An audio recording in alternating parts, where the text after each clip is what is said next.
Hi friends, നമ്മൾ embroidery ചെയ്യാൻ വേണ്ടിയിട്ട് നമ്മൾ ഡിസൈൻസ് നമുക്ക് ഫാബ്രിക്കിൻ്റെ അകത്തേക്ക് ട്രേസ് ചെയ്യണം.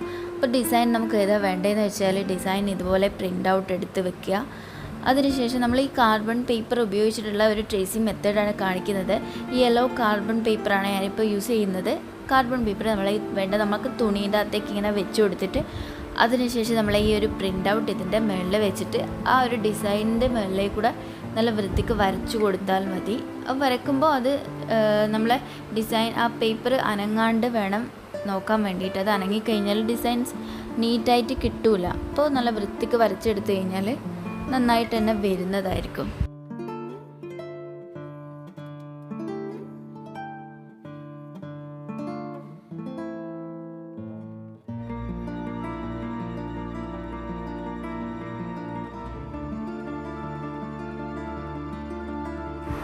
ഡിസൈൻ വരയ്ക്കുമ്പോൾ നമ്മൾ ചെറുതൊക്കെ ഇങ്ങനെ ഒഴിഞ്ഞു പോവും. അപ്പോൾ ഇതിങ്ങനെ ജസ്റ്റ് ഒന്ന് പൊന്തിച്ച് നോക്കിയിട്ട് ഒഴിഞ്ഞു പോയതെല്ലാം ഒന്ന് ഫില്ല് ചെയ്ത് കൊടുക്കുക. അപ്പോൾ നല്ല വൃത്തിക്ക് തന്നെ ട്രേസ് ചെയ്ത് വന്നിട്ടുണ്ട്, കണ്ടോ. ഇനി നമുക്ക് ഈ എംബ്രോയ്ഡറി ഹൂപ്പിലേക്ക് നമ്മൾ ഈ ഒരു തുണി നമുക്ക് ഫിക്സ് ചെയ്ത് കൊടുക്കണം. ഈ നല്ലൊരു ടൈറ്റായിട്ട് നിൽക്കുമ്പോഴാണ് നമുക്ക് ചെയ്യാൻ നല്ലത്. പക്ഷേ എല്ലാ തുണിയും നല്ലോണം ടൈറ്റാക്കി നെറ്റിൻ്റെ ഒക്കെ ടൈറ്റാക്കി വെച്ച് കഴിഞ്ഞാൽ ചിലപ്പോൾ കീറിപ്പോവാൻ ചാൻസ് ഉള്ളത് കൊണ്ട് ഓരോ തുണിക്കനുസരിച്ചിട്ട് വേണം ടൈറ്റാക്കാൻ. ഇതായി ഒരു പ്ലാസ്റ്റിക്കിൻ്റെ എംബ്രോയ്ഡറി ഹൂപ്പാണ് ഞാൻ എടുത്തത്. ഈ ഒരു സ്ക്രൂ നന്നായിട്ട് ടൈറ്റ് ചെയ്ത് കൊടുത്തു കഴിഞ്ഞാൽ തുണി നല്ല രീതിയിൽ നിൽക്കും. ഇവിടെ കണ്ടോ, ഞാൻ നന്നായിട്ട് അത് ടൈറ്റ് ചെയ്ത് കൊടുത്തു. ഇനി നമുക്ക് എംബ്രോയ്ഡറി ചെയ്യുമ്പോഴേറ്റവും യൂസ്ഫുൾ ആയിട്ടുള്ള ഒരു ഐറ്റമാണ് ഞാൻ കാണിക്കുന്നത്.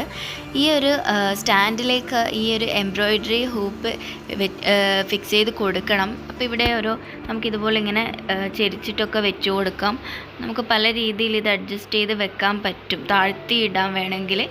ഇനി ഈ ഒരു സ്ക്രൂ ലൂസ് ചെയ്ത് കൊടുത്തു കഴിഞ്ഞാൽ നമുക്ക് ഈ ഒരു എംബ്രോയ്ഡറി നമ്മളെ ഈ ഒരു ഹൂപ്പ് ഇതിൻ്റെ അകത്തേക്ക് ഇട്ട് കൊടുക്കാൻ പറ്റും. അതിന് ശേഷം അത് ടൈറ്റ് ചെയ്ത് കൊടുത്താൽ മതി. ഇതിപ്പോൾ അത്യാവശ്യം വലിയ ഇതിനേക്കാളും സൈസ് കൂടിയ ഹൂപ്പും ഇതിൻ്റെ അകത്തേക്ക് ഇടാൻ പറ്റും, ചെറുതും ഇടാൻ പറ്റും. അതുകൊണ്ട് ഇതൊരു നല്ലൊരു പ്രൊഡക്റ്റാണ്.